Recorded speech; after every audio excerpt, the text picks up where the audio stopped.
Hello everyone, this is your Vicky Singh. मैं आपका स्वागत करता हूँ अराइज एकेडमी में। गाइस, ये मैं 8th स्टैंडर्ड को न्यू चैप्टर, जो 8th स्टैंडर्ड का न्यू चैप्टर है, चैप्टर नंबर 6, इसको मैं आज टीच करने जा रहा हूँ। चैप्टर नंबर 6 एक ऐसा चैप्टर है जो आपको आने वाले स्टैंडर्ड में, जो 9th है, 10th है, 11th है, 12th में, ये टॉपिक काफी इंपॉर्टेंट होगा आपके लिए, क्योंकि इस टॉपिक में जो इंपॉर्टेंट टॉपिक है वो है फैक्टराइजेशन। फैक्टराइजेशन है कुछ फॉर्मूलेस का यूज करके हम कैसे ब्रैकेट मल्टीप्लिकेशन करते हैं। ये छोटी छोटी चीजें अभी आपको सीखना है सबसे पहले, क्योंकि आप अभी सीखोगे ना तो 9th और 10th में आपको कोई बीट नहीं कर पाएगा, क्योंकि सेम चीज ऐसी है जो थोड़े एडवांस लेवल पे, बट आपका ये बेसिक कंसेप्ट अगर आप सीख रहे हो तो आपको आने वाले स्टैंडर्ड्स के जो क्वेश्चंस है वो आप सॉल्व कर सकते हो। ठीक है, 9th और 10th में इसका बहुत बड़ा यूज है इस चैप्टर का। कैसे हम फैक्टर करना, कैसे इक्वेशंस क्रिएट होता है, क्वाड्रेटिक इक्वेशन क्या होता है, लीनियर इक्वेशन क्या होता है। आने वाले स्टैंडर्ड में इस टॉपिक का इतना भरपूर मैथ्स में यूज है जो आप सोच नहीं सकते हो। ठीक है, तो देखते रहिए कि कैसे हमें सॉल्व करना है। ये जो चैप्टर का पहला जो टॉपिक है, जो चैप्टर का पहला जो टॉपिक है वो है फैक्टराइजेशन। ठीक है, जो आपका एक्सरसाइज नंबर 6.1 का फर्स्ट क्वेश्चन है, एक्सरसाइज नंबर 6.1 का। ठीक है, करना क्या है, मैं आपको कुछ रूल्स बताऊंगा, आपको ध्यान रखना है। ठीक है, मैं आपको पहले बोलूं, ये जो इक्वेशन है ना, ये जो इक्वेशन, ऐसे टाइप की इक्वेशन को हम बोलते हैं क्वाड्रेटिक इक्वेशन। याद रखो बच्चों, ऐसे टाइप की इक्वेशन को हम क्या बोलेंगे, क्वाड्रेटिक इक्वेशन। क्यों इसको क्वाड्रेटिक बोलेंगे, उसका रीजन है। देखिए, कोई भी इक्वेशन, जो आपका इक्वेशन है, उसका एक जनरल फॉर्म होता है। उसका क्या होता है, एक जनरल फॉर्म होता है। थोड़ा आप इसे ध्यान से देखो, जनरल फॉर्म होता है क्वाड्रेटिक इक्वेशन का ax² + bx + c = 0। क्या होता है general form, ax² + bx + c = 0। ये क्वाड्रेटिक इक्वेशन का जनरल फॉर्म है। एक और एक इक्वेशन होता है जिसको हम बोलते हैं लीनियर इक्वेशन। चलिए, अभी लीनियर के बारे में मैं बिल्कुल डिस्कस नहीं करूंगा, क्योंकि मैं इस टॉपिक का जो जनरल इक्वेशन है, जो जनरल फॉर्म है, उसके बारे में डिस्कशन करूंगा, क्योंकि वो है क्वाड्रेटिक इक्वेशन। Quadra means 2। ठीक है, जिस भी इक्वेशन का पावर, मैक्सिमम पावर क्या होता है, 2 होता है। देखिए, ये इक्वेशन का मैक्सिमम पावर क्या है, 2 है। और देखिए, पावर आपका 2 है, पावर क्या है आपका, 2 है। बात समझिए, पावर क्या आपका 2 है। और वेरिएबल कितना है, इसमें वेरिएबल कौन सा यूज किया है, वेरिएबल आपका x ही है ना। यहाँ पे ये होता है वेरिएबल। ये क्या होता है, वेरिएबल। आप बोल सकते सर a और b क्या है, a और b इस वेरिएबल का कोएफिशिएंट है। बच्चों ध्यान रखो, a एंड b इस इक्वेशन का कोएफिशिएंट है। तो आपका जो वेरिएबल है, वेरिएबल क्या है, वेरिएबल है सर x है मेरा वेरिएबल, जो कि एक सिंगल वेरिएबल है, जो कि एक सिंगल वेरिएबल है। तो क्वाड्रेटिक इक्वेशन का जो जनरल फॉर्म होता है ax² + bx + c = 0, जिसमें पावर हमेशा क्या होता है, 2 होता है। The maximum power is 2।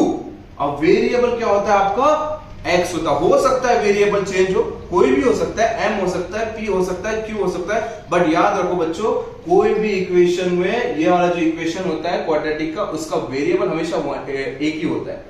जैसे अगर मैं यहाँ पे m यूज करता हूं तो ये m ही होगा, मैं यहाँ पे n यूज करता हूं तो यहाँ पे n ही होगा। ऐसा नहीं यहाँ पे m यूज किया और यहाँ पे n होगा, m n p q, ऐसा नहीं, एक ही वेरिएबल होगा।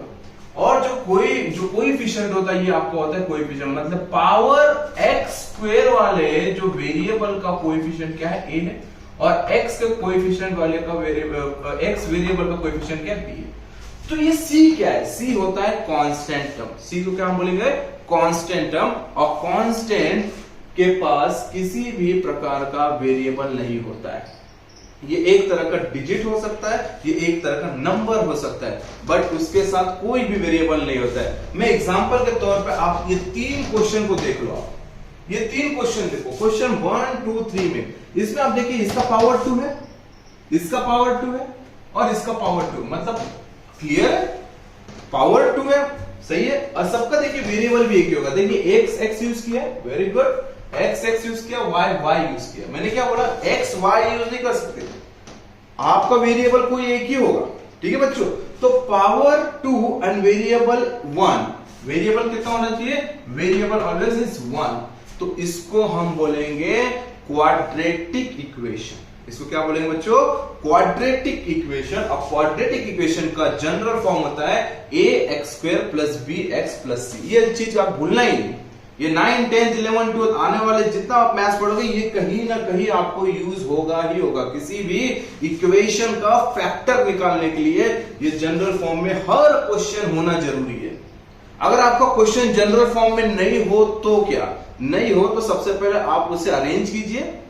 अरेंज कैसे करना है? जैसे समझो अगर ये 9x आगे होता और x² यहां पे होता तो हम इसे डायरेक्ट सॉल्व नहीं करना बच्चों। पहले आपका पावर 2 आएगा, फिर पावर 1 आएगा, फिर आपका कांस्टेंट आएगा। सही है? मैंने आपको क्या बोला? Power 2, power 1 and then constant. Look at here, power 2, power 1 and constant. Same here, power 2, power 1 and constant.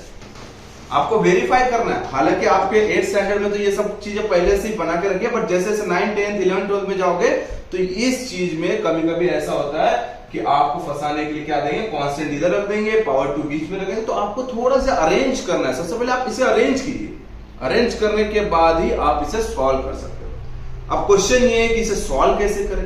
कि फैक्टर चलिए सब कुछ है, अपने जनरल फॉर्म में भी है, अपने प्रॉपर्ली अरेंज किया है। कांस्टेंट टर्म अपनी जगह पे, पावर 2 अपनी जगह पे। अभी देखिए यहाँ पे पावर 2 की जगह पावर 3 होता ना तो ये क्वाड्रेटिक इक्वेशन नहीं होता। आपको ये दो बात का ध्यान रखना है बच्चों, पावर 2 एंड वेरिएबल 1 का। यही है इसकी निशानी। क्वाड्रेटिक इक्वेशन की निशानी यही है कि पावर 2 एंड वेरिएबल 1 होना चाहिए। सही बात है। चलिए मैं आपको सिखाता हूं कि फैक्टराइजेशन करते कैसे। फैक्टराइजेशन में आपके पास 3 टर्म है। ये पहला टर्म है, सेकंड टर्म है, थर्ड टर्म है। मैं नंबर लिख देता हूं इसको। First term and this is your second term and this is your third term। हर किसी में 3 टर्म है, first, second and third. Look at here, first, second and third. देखिए 3 टर्म, ठीक है। हर क्वेश्चन में आपके 3 टर्म दिए होंगे, ठीक है। अब इसमें देखिए आपको करना क्या, कुछ मंत्र है जो मैं आपको बोल दूं। आप मंत्र बोलो या रूल बोलो, ये मेरा स्टाइल है जो कि मंत्र मैं बोल रहा हूं, ठीक है। आपको ठीक है।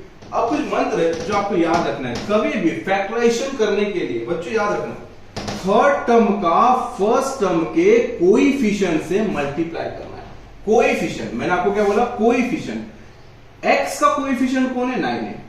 x² का कोएफिशिएंट कौन है? यहां पे कुछ नहीं था, तो कुछ नहीं है मतलब कौन है? 1।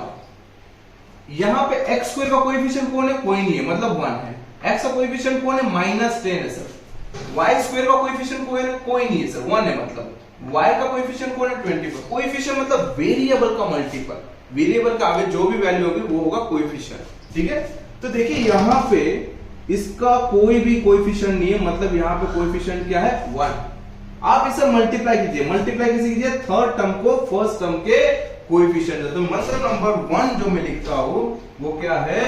थर्ड टर्म को फर्स्ट टर्म से मल्टीप्लाई करना। पहला मंत्र, थर्ड टर्म को क्या करना है? फर्स्ट टर्म से मल्टीप्लाई किया। चलिए मल्टीप्लाई कीजिए इसको।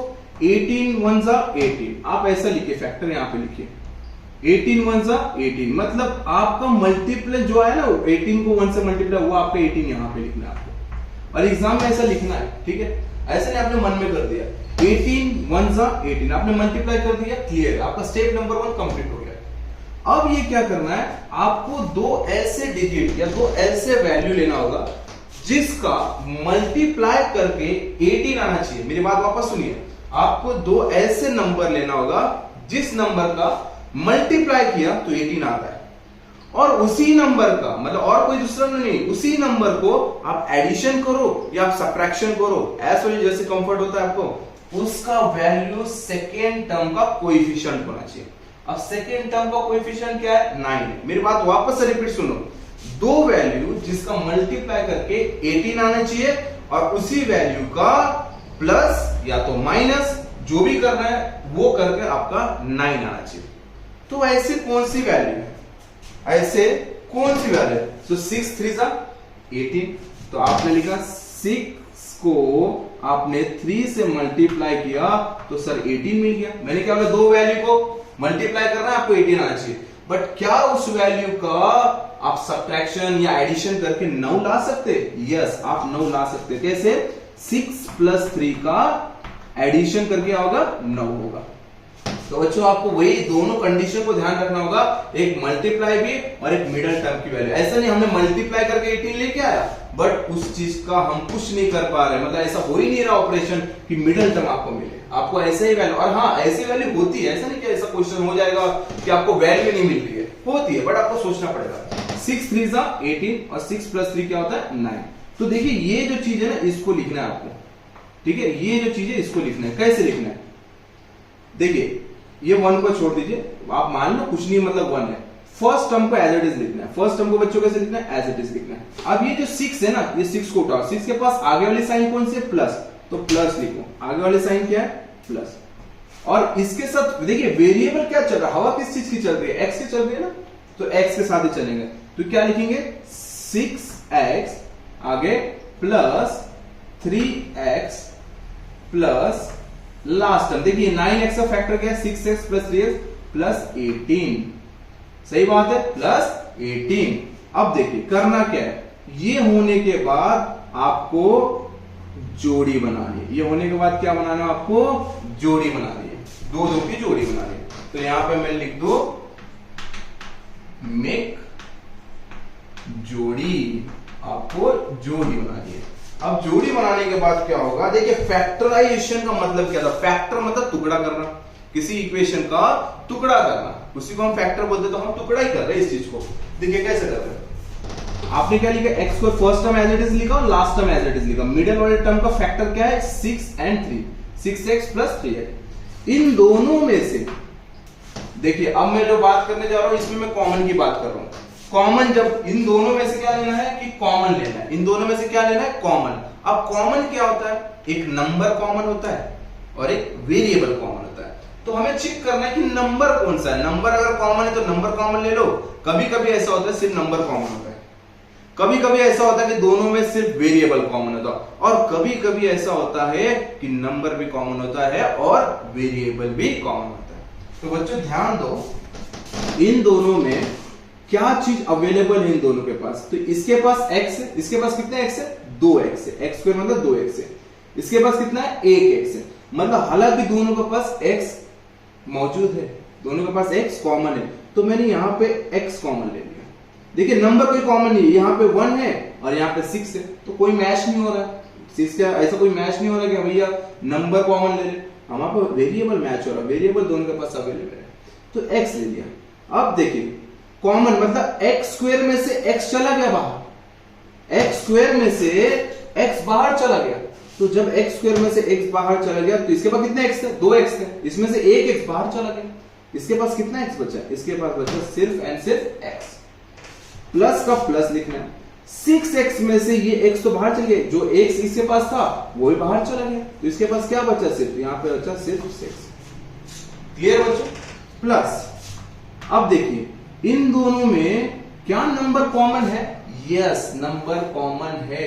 आप बोलेगा सर ये 3 लिखा या 18 लिखा, कॉमन कहां दिख रहा है आपको, एक्चुअली आपको देखना पड़ेगा ये 18 का मतलब क्या है, 3 6 18 नहीं होता है, 3 6 18 होता है ना, तो देखिए 18 के अंदर 3 छुपा है, आपको क्या देखना है कि यार 3 इधर है, क्या इसमें 3 है, यस इसमें 3 है, 3 6 18 होता है, मतलब ये 18 के अंदर 3 छुपा है। अब बाहर निकालिए, इसको कॉमन निकालिए, तो अब वेरिएबल देखिए इसके पास x है, इसके पास कुछ है नहीं है, तो मैंने यहाँ पे से 3 कॉमन निकाल लिया।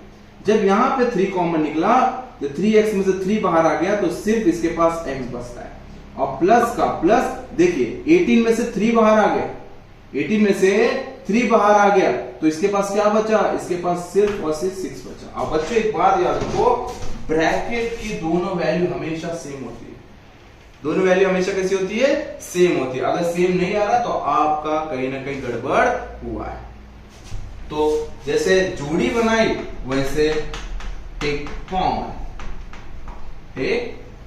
आपको कॉमन भी लेना है, ठीक है। अब जैसे कॉमन ले लिया हमने देखा हाँ यार ये दोनों मैच हो चुका है, ठीक है। तो बाहर वाला जो टर्म है, ये एक टर्म है और ये बाहर वाला टर्म है, क्या है वो, x और ये +3, और अंदर वाले टर्म सेम है, इसमें का एक ब्रैकेट ले लो, वो है हमारा x + 6। ये ही हमारा आंसर है आपके लिए फिलहाल। आप आगे की क्लास में जाओगे ना तो इसके आगे भी सॉल्यूशन होता है। बट फिलहाल आपके लिए यही आपका सॉल्यूशन है। जो बाहर वाला टर्म है उसका एक ब्रैकेट बना लो और अंदर वाला टर्म है उसका एक सिंगल टर्म ले लो। ठीक है बच्चों, तो यहाँ पे ये मेरा क्वेश्चन कंप्लीट होता है, आप नोट कर लीजिए इसको। और अब आते हैं सेकेंड क्वेश्चन पे। ठीक है, सेकेंड वाला देखिए, सेकेंड वाला भी सेम चीज कर रहा है आपको देखना। 9 का किससे मल्टीप्लाई किया, पहला रूल क्या है, हमारा मंत्र क्या है, थर्ड टर्म को फर्स्ट टर्म से मल्टीप्लाई किया तो 9 1 सा हो गया क्या आपका 9, ये कर दिया मैंने यहाँ पे 9 लिख दिया। अब 9 के ऐसा मल्टीपल लेना है बच्चों, याद रखो, अब मैं जो बात बताने जा रहा हूँ इंपॉर्टेंट है। ऐसा मल्टीपल लो जिसका मल्टीपल करके 9 आए और उसी दो नंबर का प्लस या तो एडिशन करके 10 नहीं चाहिए, हमें -10 चाहिए, 10 नहीं चाहिए, -10 चाहिए। तो वो नंबर कौन सा है सर, वो नंबर है 9 1 जा 9। वो नंबर कौन सा है 9 1 जा 9। अब 9 और 1 में से क्या करे कि 10 हो जाए। आपको लगेगा यार सर 9 और 1 में मैं एडिशन कर दूं तो 10 बन जाएगा, बट बच्चों आपको 9 और 1 का एडिशन करके 10 मिलेगा, बट आपको चाहिए 9 और 1 का सम करके -10 चाहिए। तो एक बात याद रखो, हम किसी भी, आपको इतना पता 2 डिजिट में हम लोग जो साइन होता है वो किसका एक्सेप्ट करते हैं, जो ग्रेटर नंबर होता है, बराबर ना, जो ग्रेटर नंबर होता है उसका साइन हम एक्सेप्ट करते हैं। तो इन दोनों में ग्रेटर नंबर कौन है, ग्रेटर नंबर है 9, तो इसको साइन दे दो। आपने क्या चाहिए माइनस चाहिए ना, तो इसको माइनस दे दो। अब इसको मैं ऐसे क्या दूंगा कि दोनों काम एडिशन हो जाए। अब मैं समझे इसको प्लस देता हूं तो प्लस माइनस माइनस होता है, हमारा ऑपरेशन माइनस हो जाएगा, मतलब 9 में से 1 माइनस करना पड़ जाएगा तो कि 8 हो जाएगा, तो ये ग्रेटर साइन फिर -8 हो जाएगा। हमें वो नहीं चाहिए ना, हमें ऐसा क्या साइन दो कि दोनों ऑटोमेटिक ऐड हो जाए। तो आपको याद होगा इसके पास माइनस है तो मुझे इसको भी माइनस देना होगा। तो माइनस माइनस क्या हो गया बच्चों, माइनस माइनस हो गया प्लस, मतलब 9 और 1 हो गया आपका 10 और ग्रेटर साइन क्या आपका माइनस। देखो आगे सही बात है। तो चलिए हम इसको बनाते, x² एज इट इज लिखा, x² एज इट इज लिखा, ये देखिए -9x लिख लो, और ये -1 की जगह 1 लिखो या मत लिखो आपको कोई फर्क नहीं पड़ता। 1x लिखने की जगह आप क्या लिखो, सिर्फ x। चलो चलो आप 1x लिख लो, कोई दिक्कत नहीं, कोई आपको रॉन्ग थोड़ी देगा, आपने 1x लिख दिया और ये +9 सही है। अब देखिए इसको जोड़ी बनाइए आप, इसको बच्चों जोड़ी बना लो। अब जोड़ी जब बनेगा तो आप देखो इसमें से कॉमन क्या है बच्चों, इसमें कॉमन x है, तो आपने कॉमन ले लिया x, ठीक है। अब x² में से x बाहर आ गया, अब इसके पास क्या बचा, x बचा, माइनस की जगह माइनस लिखा, 9x में से x बाहर आ गया तो इसके पास क्या बचा, 9 बचा। क्लियर है। अब देखो यहाँ पे कहानी देखो, आप ये माइनस के साइन लिख दिया। अब याद रखो ब्रैकेट के बाहर माइनस है, मतलब ब्रैकेट की साइन क्या होगी, चेंज होगी। ये बात हमेशा याद रखना, अगर ब्रैकेट के बाहर माइनस है, मतलब जो ब्रैकेट बनने वाला है उसके बाहर माइनस है, तो ब्रैकेट के अंदर की साइन क्या होगी, चेंज होगी। तो अब मैं देख रहा हूं यार ये x है, इसके पास x नहीं, वेरिएबल फेल हो गया, वेरिएबल तो है नहीं, ये 1 है और ये 9 है, इसमें भी कुछ है नहीं भाई।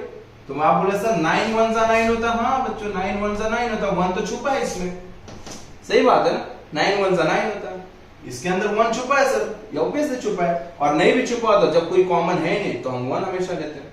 आप समझ 9 1 जा 9 हो गया। अब इसके पास 1 है और इसके पास 1 है, तो कॉमन क्या हो गया, कॉमन 1 हो गया। कॉमन क्या हो गया, कॉमन 1। अंदर कौन फंस गया, 1x में से 1 बाहर आ गया, अंदर कौन फंसा, x फंसा सर, अंदर कौन फंसा, x फंसा। और ये प्लस का क्या हो जाएगा, माइनस, क्योंकि मैंने आपको बोला बाहर माइनस के साइन है तो ब्रैकेट के साइन चेंज, तो माइनस हो गया। और माइनस में यहां पे कौन बचा, 1 तो बाहर चला गया ना, यहाँ पे तो 9 बचा। देखिए ठीक है, यहां कौन बचा, यहाँ पे 9 बचा। तो देखिए बाहर वाला जो वैल्यू वो क्या है, x -1, और अंदर वाली जो वैल्यू है वो क्या है हमारी, x -9। क्लियर बच्चों। तो ये रहा आपका सॉल्यूशन, ये रहा आपका सॉल्यूशन। ओके, तो दोनों क्वेश्चन आप नोट कर लीजिए। दोनों क्वेश्चन का जो थर्ड वाला क्वेश्चन है वो मैं आपको सॉल्व कराता हूं, ठीक है। देखिए उस क्वेश्चन में क्या है, ये मंत्र थोड़ा मैं रफ कर देता हूं, आपको याद हो गया होगा कि मुझे अब प्रोसीजर क्या करना है, ठीक है। ये क्वेश्चन में देखिए क्या करना है, देखिए थर्ड टर्म को फर्स्ट टर्म के कोएफिशिएंट से मल्टीप्लाई करना बच्चों, सही बात है। तो 144 वन सा 144 होता है, 144 वन सा व्हाट 144। दो फैक्टर बताइए आपको कि आपको जो मैं अंदर लिख लेता हूं, ये 144 वन सा 144, ठीक है। 144 का मल्टीप्लाई क्या होता है 144 वन सा 144। अब ऐसे दो फैक्टर मुझे चाहिए जिसका मल्टीप्लाई करके 144 हो और उसी का प्लस करके मुझे इस बार प्लस 24 चाहिए। तो बताओ 12 इंटू 12, 12 इंटू 12 क्या होता है बच्चों? आपको सोचना पड़ेगा ये चीजें। आपको यहां तक तो टेबल आता ही है कि 12 13 तक अगर मैं बोलूं आपको टेबल, तो आप पता कर लेंगे ये सब चीज टेबल, तो कोई बड़ी बात ना 8th क्लास में। तो 12 इंटू 12 क्या होता है बच्चों 144। तो 12 इंटू 12 144 होता है, और 12 प्लस 12 क्या हो गया 12 प्लस 12 हो गया 24। 12 प्लस 12 क्या हो गया 24। तो चलिए आपका काम बन गया है। तो आपने कैसे लिखा इसको y square plus 12y plus 12y plus 144, y square plus 12y plus 12y, 24 का फैक्टर क्या है 12 प्लस 12 ना, तो 12y प्लस 12y और लास्ट वाला टर्म क्या है आपका 144। इसकी जोड़ी बन गई, यस इसकी जोड़ी बन चुकी है दोनों की। अब दोनों में कॉमन क्या, आप तो खुद होके बताओगे सर इन दोनों में y मिल रहा है, आप y को पकड़ लो। मैंने पहले पकड़ लिया इसको y को, आपको भी मिला y, मुझे भी मिला y, इसके पास भी y अवेलेबल है, इसके पास भी y अवेलेबल, नंबर कोई अवेलेबल नहीं है, ठीक है। तो y हो गया। अब y स्क्वायर में से y बाहर आ गया, तो y जब बाहर आ गया तो अंदर क्या बचा सिंगल y, दो y था इसमें का एक y बाहर आ गया, तो अंदर क्या बचा सिंगल y, प्लस ये 12y में से y बाहर आ गया तो अंदर कौन बचा 12 बचा सर, ओके। प्लस अभी देखिए 12 है 144 है, ये y है यहाँ पे कोई नहीं, मतलब y तो कॉमन नहीं मिल रहा है बट नंबर मिलेगा कॉमन। देखिए हमेशा सेकंड टर्म में हमेशा नंबर कॉमन मिल रहा है, आप थोड़ा गौर करते हो इस चीज को। ये क्या हो गया 12, क्या 144 में 12 छुपा है, यस सर 144 में 12 छुपा है, मतलब 12 इंटू 12 क्या होता है 12 इंटू 12 सर 144 ही होता है ना। तो हम क्या बोलेंगे भैया इसमें भी 12 छुपा है, इसके पास भी 12 है, मतलब कॉमन कौन है कॉमन 12 है। तो ये हो गया मेरा यहाँ पे 12 ब्रैकेट, देखिए ये 12y का 12 बाहर आ गया, अंदर कौन बचा y बचा, अंदर कौन बचा y बचा, प्लस ये 12 दो 12 था ना, इसका एक 12 बाहर आ गया तो एक 12 बच गया ना अंदर, तो ये हो गया आपका। देखिए दोनों ब्रैकेट मैच हो गया, तो दोनों ब्रैकेट जब मैच होता है तो बाहर वाला टर्म क्या हो गया y प्लस 12 और अंदर वाला टर्म क्या हो गया अंदर वाला भी y प्लस 12। ये है आपका फाइनल आंसर। देखो मुझे लग रहा है कि आपको अच्छी तरीके से समझ में आ गया। तीनों क्वेश्चन है, तीनों क्वेश्चन सेम तरीके से सॉल्व किया है और सेम हमने मंत्र का यूज किया और सेम फैक्टर जैसे कॉमन फैक्टर ये सारी चीजों को हमने यूज तीनों क्वेश्चन में सेम किया है। तो आप देखिए इसको थोड़ा प्रैक्टिस कीजिए, हम नेक्स्ट क्वेश्चन की ओर बढ़ते हैं। नोट कर लीजिए बच्चों।